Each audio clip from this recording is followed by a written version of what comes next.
Start tapping my watch when it gets too long. Okay, so this was my article here, and you'll notice that it starts with these three series, which are infinite series. And if we can just think for the moment in the realm of calculus, in calculus, what we did was we would take series like this and we would decide whether they converge or diverge. So, for example, you might recognize that this is a p-series. And does anyone remember the criteria for a p-series converging? What is a p-series? It's 1 over n to the p. So in this case, it's p equals 2. Okay. So turns out that if p is greater than 1, it will converge, and otherwise it diverges. So the famous diverging one being the harmonic series where p is 1.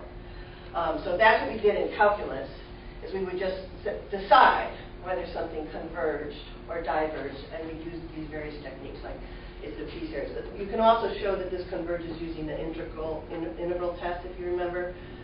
Set up an integral and show that so that it resolves to a finite value. And then, if you'll notice, I've got these lined up in order so that this is necessarily smaller than this, which is necessarily smaller than this. So, also in calculus, what we would do is we would use other ways to show that something diverges or converges, and you can show that these two must must converge because they are less than something that converges. And that's called the comparison test. Remember that stuff? So that's what you would do with this stuff in a calculus class. But that's not what I'm doing with it today. What we're doing today is trying to actually evaluate these.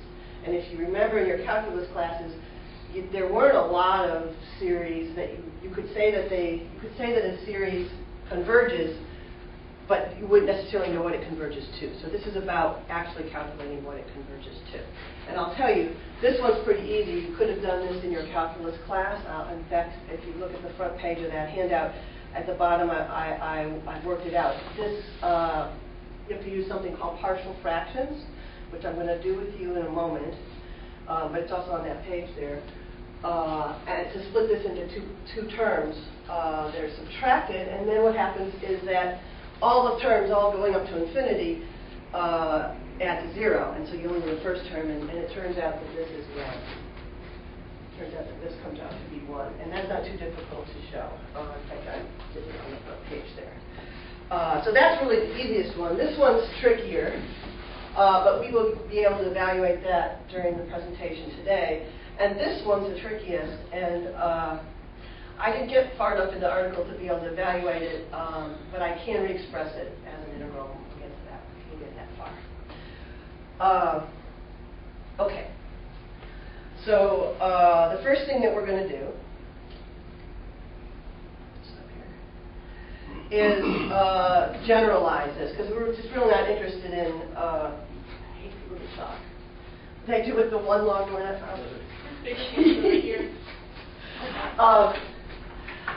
What we're going to do is we're going to generalize, because we don't want to only be able to solve these. We want to be able to solve the general case. So we're going to generalize these in this way. The sum, given an A and a B, of an infinite series in a form like this, similar to this, could be written as 1 over n plus A times n plus B. So can you see that each of these are in that form? So this one would be what? 1 over,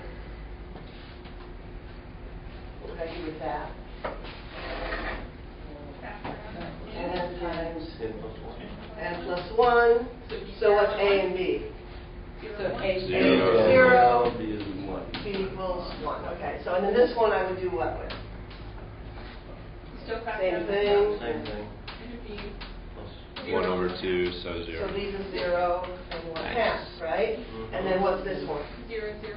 0, 0. Okay, so you can see all of these are in this form, but then this would have lots of other possible series. So this is what we're going to work with. Okay, so we can generalize. Generalizing is good in math. Okay. So now the first thing we're going to do is the technique that I described that you could use on this, which is partial fractions. Do you guys remember what partial fractions is? The idea is, if you get something like 1 over n plus a, n plus b, you could conceive of that being equal to some fraction with a denominator of n plus a, plus another fraction with a denominator of n plus b. You could imagine that, right? And then these would be constants. And then it's just a matter of figuring out what the constants are. And it turns out that you can always find these constants. It's actually a pretty good topic for pre-calculus class. Because it uses a lot of skills that they have and so on. And then if your school has BC calculus, they use it in BC calculus. So it's good for them to know. I've worked out what these constants are. Do you want me to say how you would proceed, or do you know what to do from here? I'm happy to say how. Multiply top. Yeah, you just sort of find a common denominator here, right? And then once you find your common denominator, you just take this expression here, and you set all the terms with n. You get an equation out of all the n terms and then all the constant terms, and you solve this equation. Yeah, So when right, and it's on the paper there. So what happens? You can see it's right there. What happens when you do that is you get this. Are we good on that? yeah. Yes. I'm gonna. I also don't know where the eraser is. Behind the screen over here. To the left. To the left. Oh, no, it's in the middle. No, sorry. No, Okay. Okay, so when you do partial fractions on that, you get, I want to write it the way they have it written here, 1 over a minus b, I'm wrong, I'm skipping ahead, 1 over n plus a, no, I'm not right. You do partial fractions on that. Oh, I forgot to put the sum in here. Yeah. Yeah. Ha! Crazy woman. Okay. That's not one of those sequences unless we put the sum in there, is it?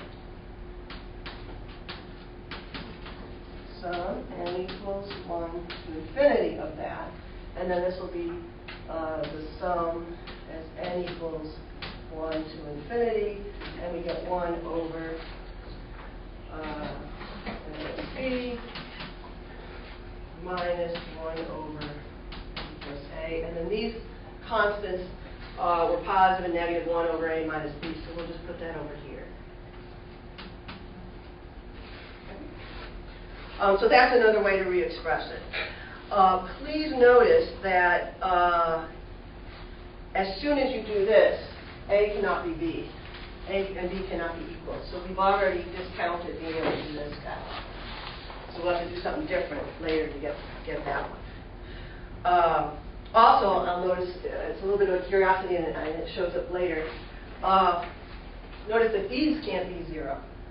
And because the n's here can be any integer, a and b cannot be a negative integer, because you get division by 0 in one of your things that you're adding up.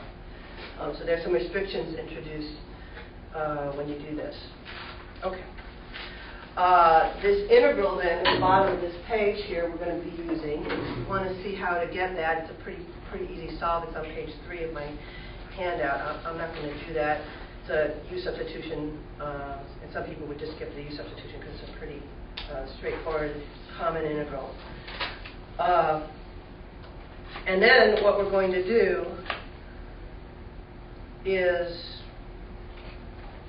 use this relationship to re-express this. So you see the 1 over a right here? Oh, something important too. The sum of the quantity is to make that. Oh, like this. So another important thing that comes out when you actually do this, because it's got this, well, that means I talked for 10 minutes. That's crazy. Because I don't want to know that. Because it's got this infinite, because it's an indefinite there, It only resolves if A is a positive number. So that's another important thing. As soon as we use that, now all these denominators need to be positive. So that's another thing that gets introduced. Okay.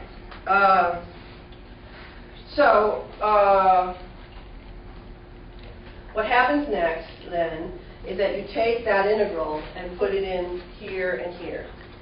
And you can see that on page 3 there. And then you can combine the two integrals. Because now you have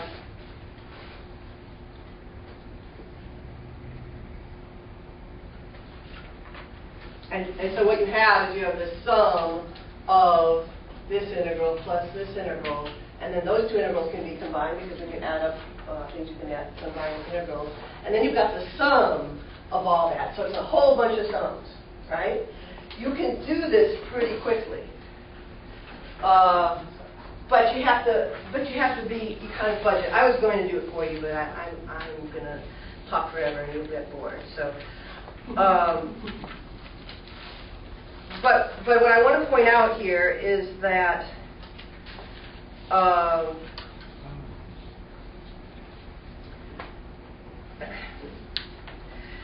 look at my page 3 and 4 and see how I added a limit there. Okay? You can do it without adding that limit. You can just say, oh, I'm going to add up an infinite number and put them inside the integral, right?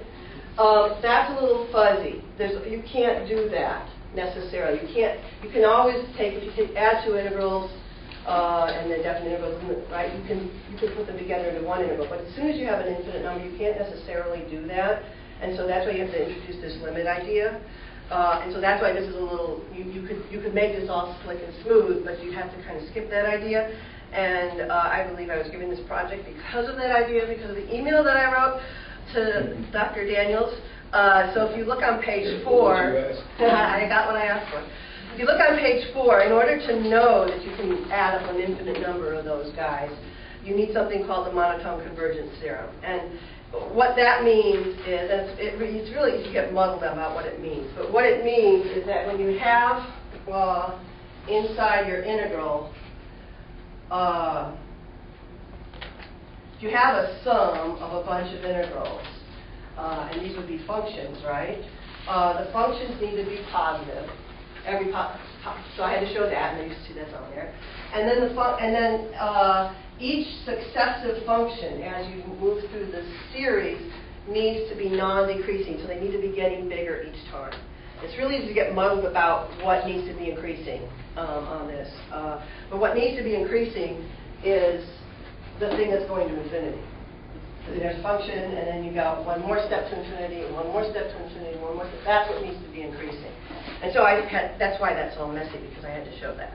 But in the end, if you look at the bottom of page 4, I'll write this one down. In the end, you get the integral from 0. Oh, there's another piece to it I'll mention in a second. And this is what happens to your sum. It turns into a geometric series, and so you can evaluate it once you argue that you can put the limit inside the integral. Times this.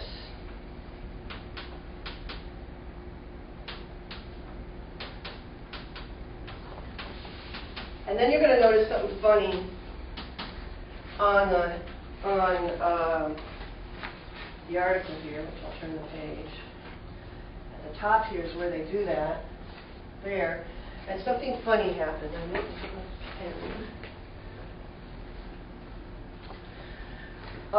You actually have to take this 1 over, you could imagine that you could leave this 1 over a minus b out here the whole time and never mess with it, but it turns out you have to put it inside in order to meet the criteria of the monotone convergence theorem. It turns out you need it in there in order to argue that the function's positive. And so that's why here they take the a minus b and they throw it inside. And then once you get down here, you can pull it back out, and they made a mistake here. There's 2 of them, and there shouldn't be. So that's actually a mistake. But, yeah, I know, it's 15 minutes. It won't make any more noise.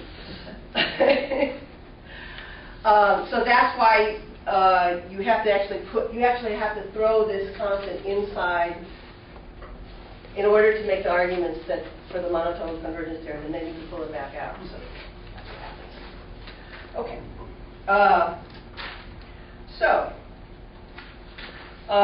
Once you have that, you'll notice there's a bunch of e to the negative somethings there. You can change variables. So now you change to a t, and t is defined as e to the negative x. And you work out what dx is, and you work out what each of these things is in terms of t, and you work out what your limits are in terms of t, and you end up with this. I'm going to put it here.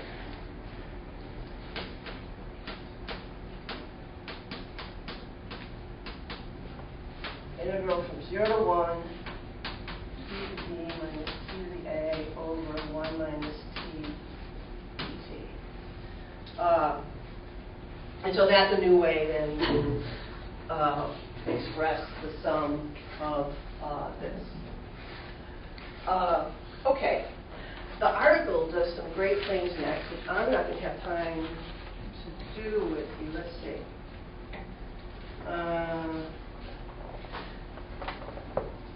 And they're great. They're really great. So I'll just talk about them. Number 2 here.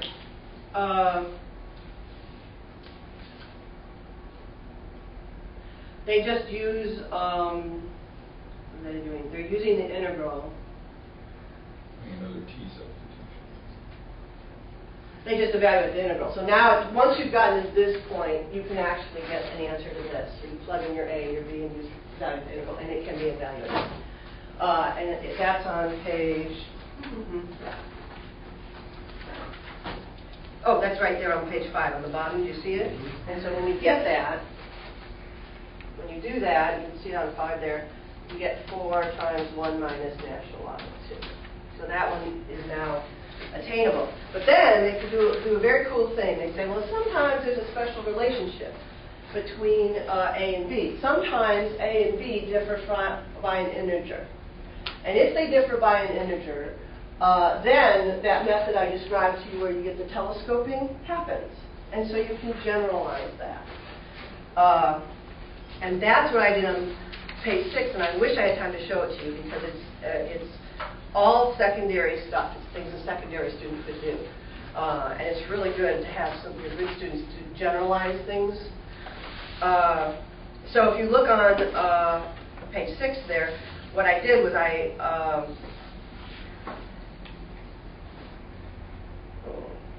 what I did on page 6 was I'm not even using that, and I'm just going to expand this for the case that A equals B minus K. There's another mistake in the article here. They mix up their A's and B's a little bit. And then I set up my sums in such a way that all the sums past a certain K cancel each other out. And so then you have a sum that terminates that represents the sums. Here's the next one. Sum of A, when B can be represented as A plus K, and K is an integer, is 1 over K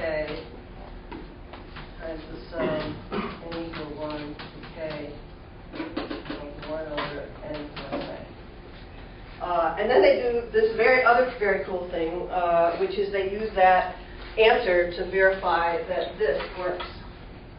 And so what they've done here is they've said, okay, now I'm going to use this configuration, A and A plus K. I'm going to plug it into here. And I'm going to evaluate it. And if I evaluate it and I get this, that confirms that this result is working because I was able to get the same answer with both formulas. Yeah. Using the substitution of A equals B plus K, how do you get it? It's a mistake. Let me fix it. There's a mistake in the article. The article intended to say A equals B minus K here, and then this would be a plus K, and this would be a plus K. That's a mistake. Because when I first did it, I did it with this relationship that they gave me, and I got this answer except with B here. And then I thought, maybe it's the same, and I tried it, and it's not the same. Anyways, they made a mistake there. Thank you. Okay, so that's what they did, and then they were able to verify that result. Okay. Now, the next thing that they do is they introduce something called the digamma function. And I had never heard of the digamma function, but I had heard of a gamma function. Have you heard of the gamma function? Yes? No? No? Okay, I made one of these just because because it's cool in the sense that you know how when you work out factorials, that's a discrete operation. A gamma function is a function that behaves like factorials, but it's continuous. So if you can look here. Can you pull it down just a I'm sorry. The gamma function is what tells you that 0 There. factorial is 0, Yeah. by the way. Ah. So you'll notice if you look at the progression here on the function, that's 0 factorial, that's 1 factorial, that's 2 factorial, that's 3 factorial. So The other stuff. I don't know. It's what happens when you put negative things. Look, notice you're supposed to put complex numbers into this thing. It's z, right? And so when you go looking for it, you find graphs like this on the real plane, but you also find all these colorful, bumpy things that are showing what happens in the complex plane. It's really interesting, and there's several that show up in here, and maybe more as I get through it all. Functions of things that we're familiar with that are discrete, that have a functional representation, and then typically they have a functional representation that's written as an integral. So you actually can't evaluate the integral, but it's a function. It's a function. So I showed you that because the gamma function comes from that. And here's the gamma function. You have this one. The digamma function comes from that, and it's just the natural log, the derivative of the natural log of the gamma function. And tell me what that looks like to you. What kind of function does that remind you of? Natural log? It does, doesn't it? And it's actually really close to the natural log, and I had some interesting points to make about that, which I'll probably skip. But this other constant pops out in the integral representation of the digamma function, and that constant has some stuff about that. That constant is called the Euler-Mascheroni, macaroni or something. Mascheroni constant. You probably can't see this, but I'll tell you what it says. It's equal to 0.57721, and an interesting fact that I learned from talking to my son, who's really smart, is that this is a constant that people don't know for sure whether it's rational or irrational, though it's pretty irrational, as you can see. They think it's probably irrational. And this also shows the relationship between the natural log and the harmonic series. That's what I forgot to say. So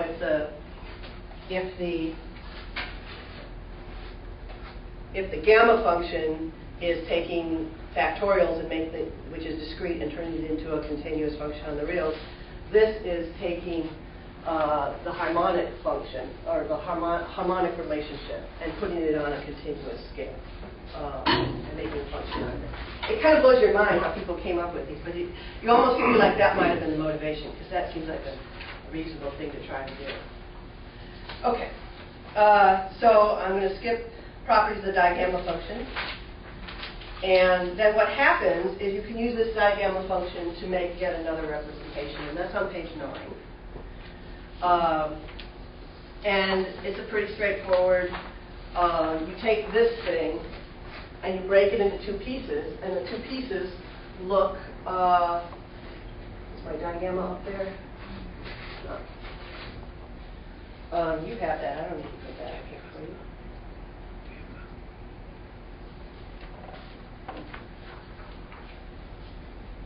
Okay, there's a digamma right there. So can you see see that if you split this into two pieces, you could get one of them with a variable here that would look like the digamma, and you could get another one with that part being that part, and so you can split it into two, and then that's how you can get it to do this.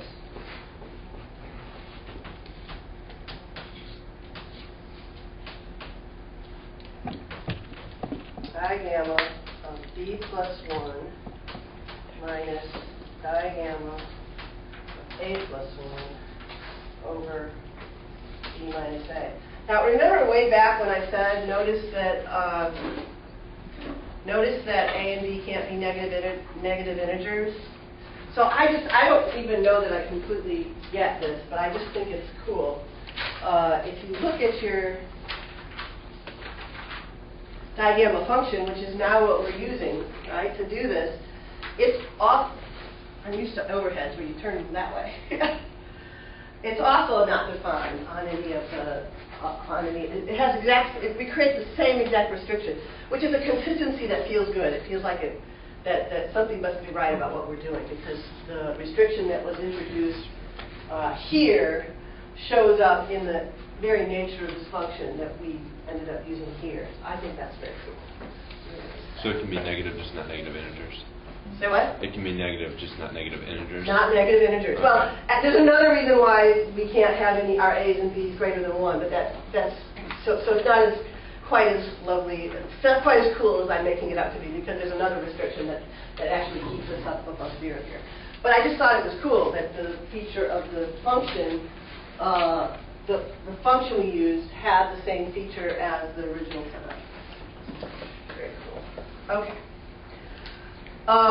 So then, now that we have this, we can actually use this to evaluate this sum again, and that is on page, where did I do that? 10. 10. Really? True? No, it's not on 10. Bottom of 9. Oh, bottom. Bottom of 9. Okay, so that's on the bottom of 9, and you'll see that I just used the various identities that you can show to be true about the digamma, and I plugged in the numbers, and I was able to get the exact same result that we got the first time. So again, we checked and verified again. I use the word check and verify all the time to my students, so that they know that's a good thing to do, and not a waste of time if it's what they think it is. Okay. So just to be complete then, remember all of these depended on A not being equal to B. And so you can actually then go on and work out a new, different formula where A and B are equal to each other.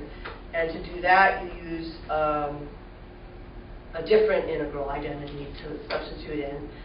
And that's on page 10. And you have the exact same issue that you had before, because you've got an infinite series inside an integral, which you can't necessarily do, so you have to turn it to a limit and check the conditions of the monotone convergence theorem.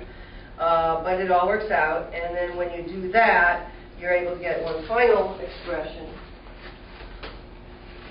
for this, which is a special case where A and B are equal. It's negative the integral 1 to 0 log t minus t dt. And that happens in this article. Here's the substitution they use, and then there's the result right there. And I tried the next stuff in the article, and it didn't really finish that. But to be complete, now we've got an integral that would be, we can represent this with. Okay? Because now we've got A equal A. So if we were to do A being 0, what would this turn into? S of 0, 0. What would happen here? Integral from 0 to 1. We're going to let A be 0, right? So this is going to be 1. So it'll be natural log of t over 1 minus t. And if you turn, if I'll show you the next page of this, down on this line here. So is it says, we obtain the well-known result that that series is equal to that integral, which is what we just wrote down, which is that is to be pi squared over 6. And I can't show that it's pi squared over 6. But I can, I won't do it for you because you've listened to me long enough, but I can put this function in my calculator and make it work out the area, and I can get the decimal answer and show that at least this is working and coming up to the result that it's supposed to come up to. Okay, and there were many more pages. And they continue to do cool functions. That very last, oh, you don't have the last page, I'll throw it up here. This last page starts talking about the Riemann zeta function, which is, Move it down.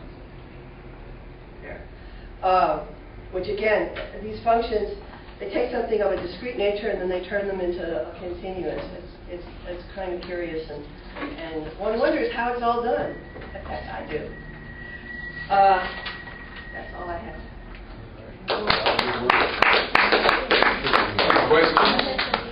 Questions? Good job.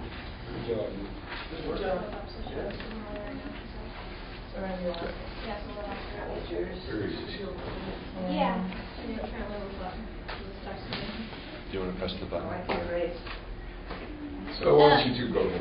Well, she just texted me. She apparently slept in, so she's just now woke up. So she's on her way. So- So if they want to go, they can. Yeah, with can you him. go? Because Should I press the button on top, Ruth? how far away is Yeah.